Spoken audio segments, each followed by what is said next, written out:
Assalamualaikum warahmatullahi wabarakatuh. Saya Novi Fitria, salah satu mahasiswa dari Politeknik PGRI Banten, Prodi Bisnis Digital 0423. Tujuan saya membuat video ini adalah ingin memenuhi tugas UTS MK Manajemen Sumber Daya Manusia yang diberikan oleh Pak Nafis Anas SNMM.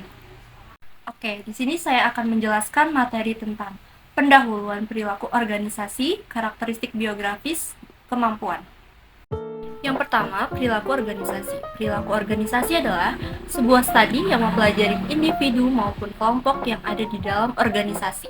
Area studi ini berkaitan dengan meneliti perilaku dari setiap individu di lingkungan kerja dan melihat dampak yang diberikan terhadap struktur pekerjaan, kinerja, komunikasi, motivasi, dan organisasi. Pendahuluan perilaku organisasi membahas tentang bagaimana individu dalam berorganisasi, berperilaku, dan berinteraksi. Di dalamnya terdapat karakteristik biografis yang mempengaruhi perilaku serta kemampuan yang diperlukan dalam bekerja.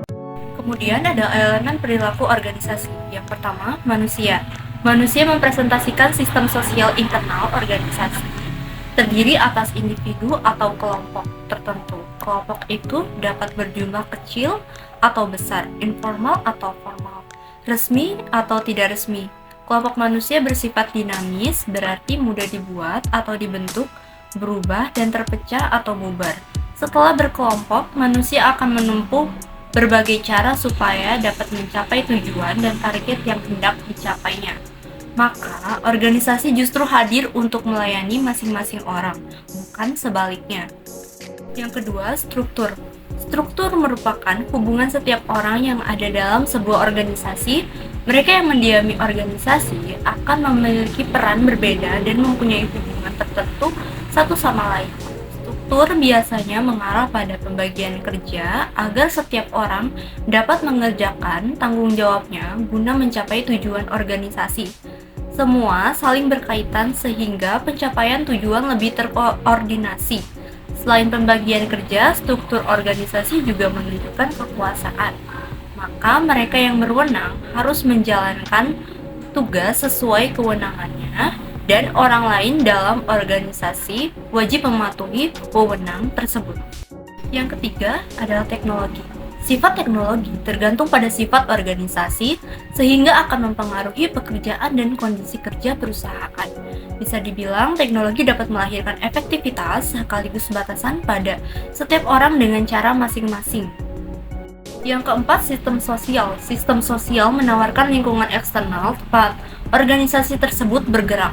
Sistem tersebut mempengaruhi sikap orang, kondisi kerja, dan memberi ruang kompetisi bagi sumber daya dan kekuasaan. Karakteristik biografis, setiap karyawan memiliki karakteristik biografis yang berbeda-beda. Usia, jenis kelamin, dan masa kerja termasuk dalam karakteristik biografis karyawan yang akan mempengaruhi kepuasan kerja dan kinerja karyawan. Menurut Robbins and Just 2013, karakteristik biografis itu ada usia, jenis kelamin, dan masa kerja. Yang pertama, usia. Lebih dari 800 studi menemukan bahwa karyawan yang lebih tua akan merasa lebih puas pada pekerjaannya. Tapi studi lain menunjukkan hubungan yang berbentuk U pada karyawan profesional, kepuasan akan terus meningkat seiring bertambahnya usia.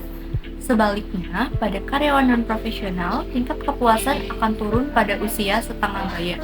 Kemudian akan naik lagi pada tahun-tahun berikutnya. Sedangkan pada kinerja karyawan, ada keyakinan bahwa kinerja merosot dengan meningkatnya usia. Yang kedua, jenis kelamin. Sebuah studi meta-analisis menemukan bahwa perempuan memperoleh nilai yang sedikit lebih tinggi dibandingkan laki-laki dalam ukuran-ukuran kinerja. Yang ketiga, masa kerja. Dinyatakannya sebagai lamanya kerja seseorang karyawan, di mana masa kerja ini akan berdampak positif terhadap kinerja karyawan dan kepuasan kerja. Lalu di sini ada kemampuan dalam perilaku organisasi. Yang pertama ada kemampuan teknis. Kemampuan ini adalah kemampuan khusus yang berkaitan dengan pekerjaan yang dilakukan dalam suatu fungsi atau bidang tertentu. Yang kedua, kemampuan konseptual. Kemampuan untuk memahami gambaran besar dari suatu situasi, mengidentifikasi pola, dan membuat keputusan strategis. Yang ketiga, kemampuan interpersonal. Kemampuan untuk berkomunikasi, bekerja sama, dan membangun hubungan baik dengan rekan kerja dan pihak lain. Jadi, kesimpulan dari materi tersebut yaitu peningkatan perilaku organisasi melibatkan pemahaman karakteristik biografis, pengembangan kemampuan, penerapan strategi, dan penerapan etika. Dengan menerapkan perilaku yang baik dalam organisasi dapat membawa manfaat yang signifikan bagi individu dan organisasi dalam mencapai tujuan bersama. Oke, itu saja yang dapat saya jelaskan tentang materi pendahuluan perilaku organisasi, karakteristik biografis, dan kemampuan. Kurang lebihnya saya mohon maaf. Wassalamualaikum warahmatullahi wabarakatuh.